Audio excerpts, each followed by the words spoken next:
Yo, what's up, y'all? Welcome to the Let's Rock podcast. I am your co-host, Philosophical. And I am your co-host, Jay Echo. What's good? What's up? What's up? Pretty much today we've got a illustrious host, major supporter of the Let's Rock podcast. We've got Brito. How you doing, man? Doing good, man. It's a pleasure to be here. Been following the podcast and ready to get into these discussions. Yes. Really appreciate it. Really appreciate you spending time and making time out to come out on the podcast. Lately, we've been talking about a lot of I will say this: the same way me and Jay have had conversations on the phone is the exact way me and Brito have conversations on the phone. Makes me think of maybe me and Brito should have a podcast. Maybe all three of us, man. I know. Dynamically, all three of us. I know. Let's see what it do. I know.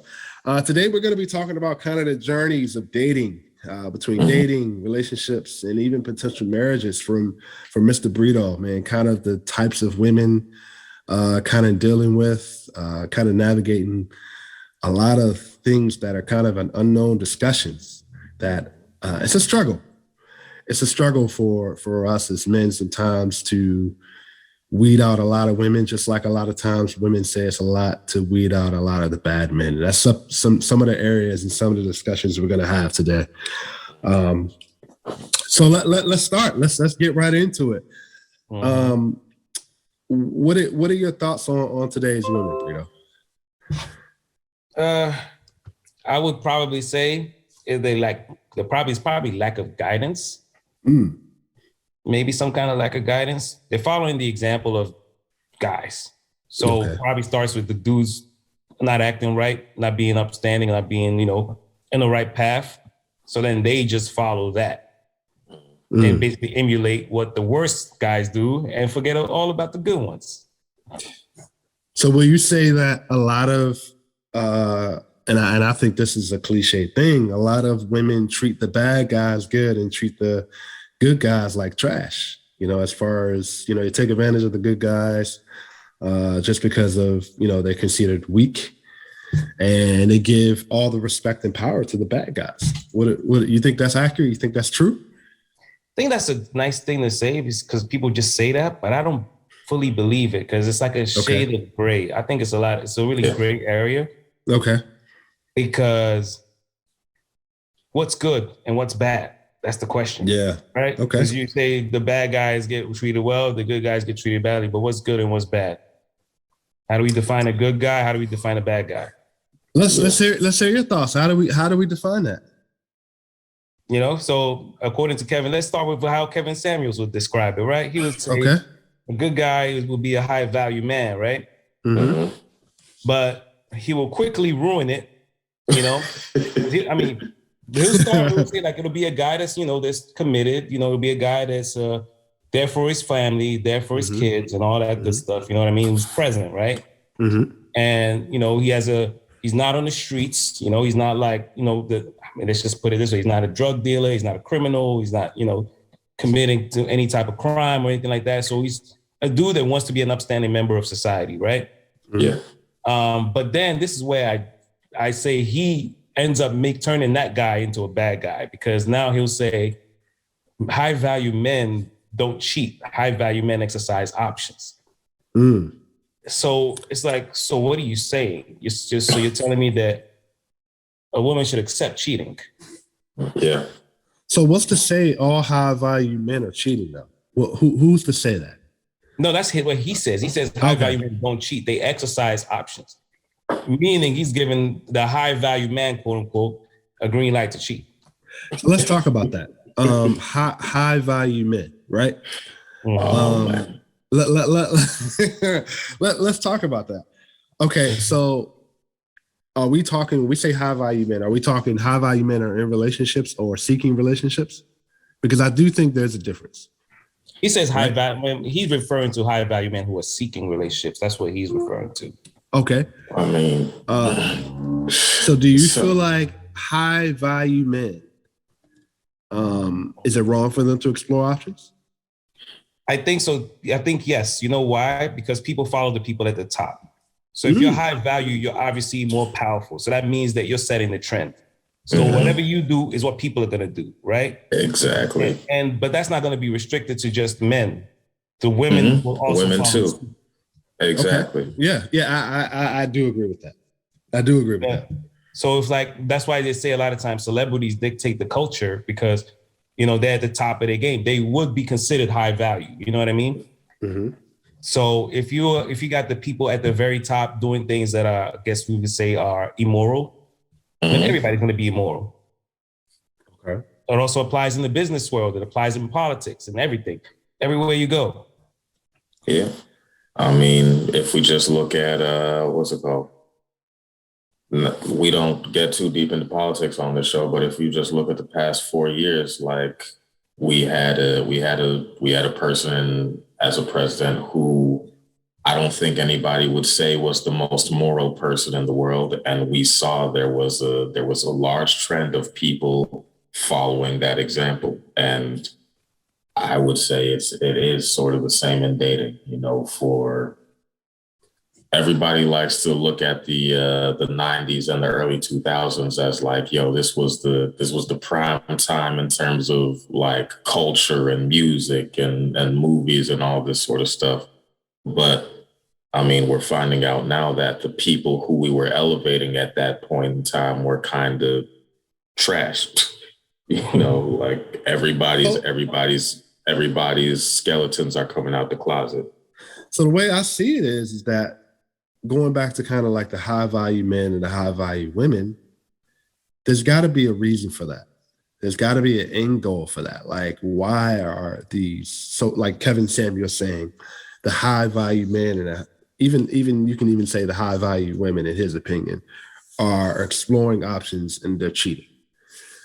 What's the end goal of the reason why some of these high value men and potential women are seeking options? What are your thoughts on that? What do you, if that is like, what's the end goal for that? What's the reason for that? My reason for that is that I think there's a fear factor. People don't want to take risks. People want the perfect situation. Like they got to be this, they got to look a certain way, they've got to make a certain amount of money, they've got to act a certain way, they've got to. But I think a lot of people underestimate it's not that they underestimate it. I think a lot of people aren't willing to admit to themselves that the perfect situation doesn't exist. You have to create the perfect situation for you. Correct. Yeah. And that goes back to not knowing who you are. Exactly. So that's what I would say it is. I would agree with it. It goes back to not knowing who you are, but also goes back to what the kind of society we live in now, where it's all about the individual. It's all about what can I get? What do I want? It's like, doesn't matter what is good for society, right? Like if I'm the quote unquote high value guy, right, and I can have 10 women that all agree to be in that situation. Let's say I'm lucky enough to be in that situation, right? I'm lucky, whatever it is. So I have that situation. I have 10. Then that means there's going to be a scarcity out there because some guys are just going to be deprived of having those women because they're all mine. And this goes back though, because it used to be, if you go look in the biblical times, you have even figures in the Bible like a Solomon and whatnot. They had several women, they had concubines and all that stuff. So culture, in some cultures, it's accepted. You know what I mean? Because it's looked like as long as you can provide and you have enough money, whatever, sure, let's go. You know what I mean? Yeah. But that doesn't consider the society that we live in, where these things, one of the things we lose a lot is we look at the past and say like, they had a culture that was messed up, but now we forget why certain things were put in place. Yes, those cultures existed, but then people realize that might not be the way to do it though. I don't think this is good for society. I don't think it's healthy for society. We don't live in those kind of the same times that we used to live in. Those are the times where people did lynching in the streets. There was murdering. I'm talking about way back, this was the gladiator era where people got killed and, out in competing and combating and stuff like that. So sport was, had the result of death to somebody. So go ahead, Jay.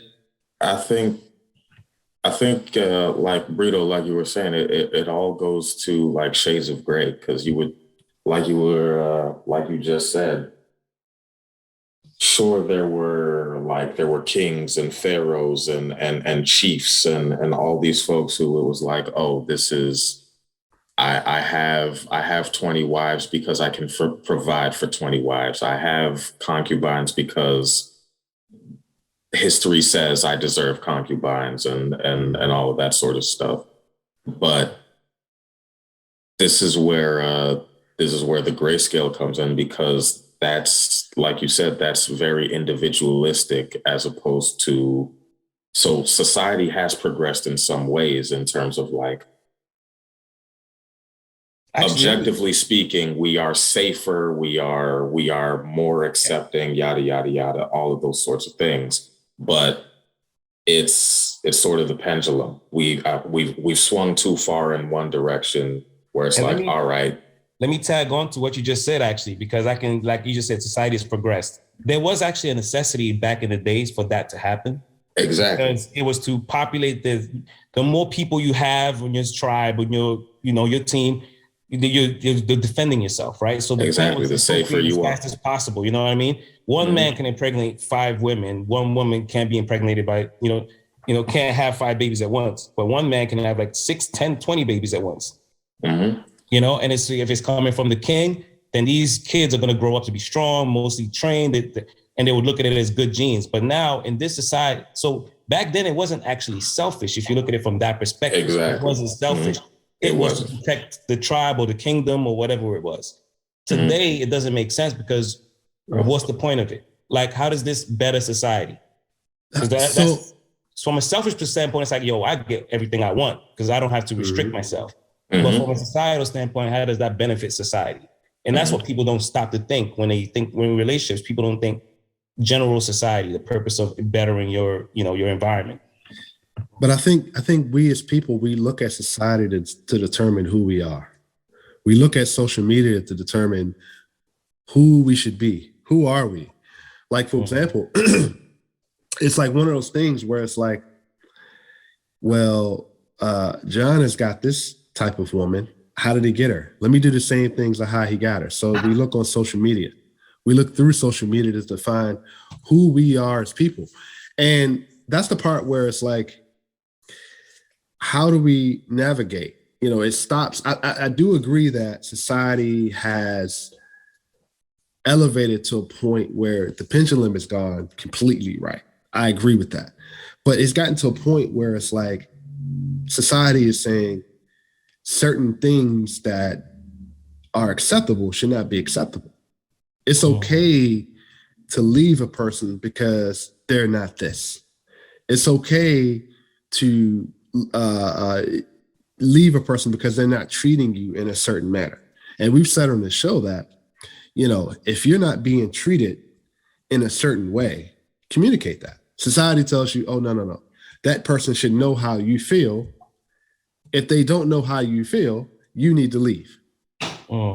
And I feel like society pushes this agenda to where there's this unknown blueprint, this unknown end game, to where you look at it and it's like, you look back at some of the things like your past and it's like, was that really you?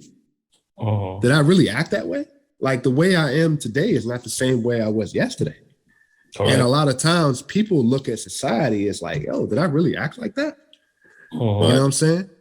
I mean, that goes back to things like herd mentality and all of that sort of thing. But it also, like, to counter that, that's also where, and we talk about it all the time on the show, that's where personal responsibility comes in. Like, at a certain point, like, yes, society can tell you all these things. I'm not debating. I'm not disagreeing with that.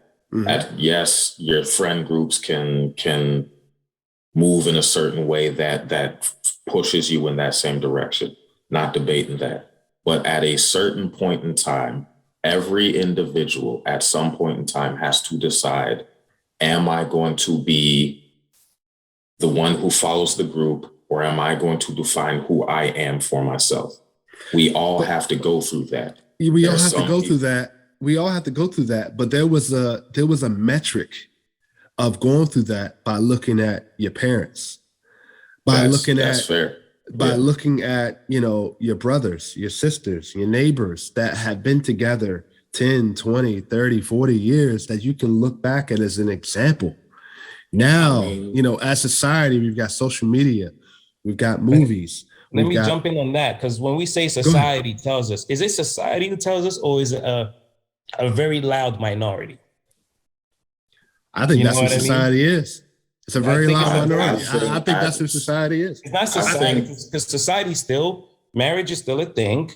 You still get benefits from it. And I mean, I'm saying politically, based on marriage is not a thing to some people anymore. There are people who are choosing not. But if we're saying society, I base what society is telling you based on laws.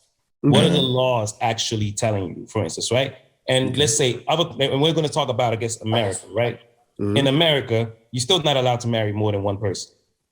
Or that's in Utah. Maybe, except this, right? So for the majority, most states only still allow one person at a time, right? That's man and woman, right? So that means that's what society is telling you is right. That's society. That's based on the laws. But now, what you have are a lot of people, individuals, who most of the time are hurt people, because one of the things you'll notice is happy people tend to be very quiet. Yep. They're not out here screaming. The world is messed up and relationships suck. No, the people complaining and talking the most will be single, mostly jaded people. They're the loudest. You know what I mean? Yeah. Even a lot of these dating gurus, you listen to them, and a lot of them still sound like they're coming from a jaded place. They won't accept it to themselves, and they won't accept it to their audience, but they're also jaded. So they're giving personal advice to others. And this is the problem with our society. Now, people give advice just based on as like a one size fits all. They rarely consider the individuals. Like, you got to give advice and think about, okay, but who am I talking to? Who is the person? Like, I was talking to a friend yesterday about like how everybody's luck is different, right? I know that there's certain things that I can't do because I won't get away with it. Others can, but for some reason, I won't. I don't know what it is. My luck doesn't work like that. But then there's things that I know I'm lucky at, that I'm like, oh, my luck is good here. I can do this. And then things that other people look at like, yo, you shouldn't be doing. I'm like, nah, I know my luck. I'm going to do that because I know my luck. You know what I mean? Yeah. That's not considered when people give advice. People just like, hey, you should do this because this is what I do. It's like, no, we're different people. They're like, we're different people, different values, different upbringings, different philosophies of life, and all sorts of things, Like, some people are good at multitasking, some are not. So you're going to tell somebody that's not good to multitasking that they should be multitasking? That's not the case. You know what I mean? So do you feel like instead of telling a person, like, for example, we'll use multitasking, that they should be multitasking instead of being like, okay, this is how you multitask. This is how you learn to multitask. And I think that's the difference between, going back to the whole society. Society tells us that you should be multitasking instead of saying this is how you multitask. At least given that option to say, okay, that failed. Go ahead. No, go ahead. Finish your thought. And then that failed relationship was because of this. But at the end of the day, what we should be thinking is, one, either how could I change the narrative to make that relationship better, or how can I learn from that past relationship to not go through that again? And that's the difference. And I feel like that's the difference. You used two words that I was about to touch on, which is narrative and the I portion of it, right? Because we can, like, let's be real about it. We can talk all day about how society does this and society does that and everything like that. But at the end of the day, all you can take responsibility for is your contribution. Yes, society exists. There are repercussions for what society does, the laws, the trends, culture, all of that sort of stuff. It plays a part. But at the end of the day, it's about you. Like you said, if somebody says, "Look, everybody should be multitasking right now," you can, like, if you know yourself, which is the number one responsibility you can take, is getting okay with you, learning you, That's something that we can all do. And for the most part, it affects us. Yes, our growth may affect the people around us, but what we do for ourselves is for us, as long as we're not, doing terrible stuff to other people. So, like, if we own that part of it, the what am I doing for me and how am I becoming the best version of me possible? Now, what we define as the best version may be affected by, like you said, society, culture, trends, all of that sort of thing. Let's not leave that out. But then at the end of the day, it's also about the narrative you assign to it. So it's like, as I've said multiple times, I'm huge into storytelling. It's something I love. It's something I study. And narratively speaking, you can frame a narrative in multiple ways. So we can say right now that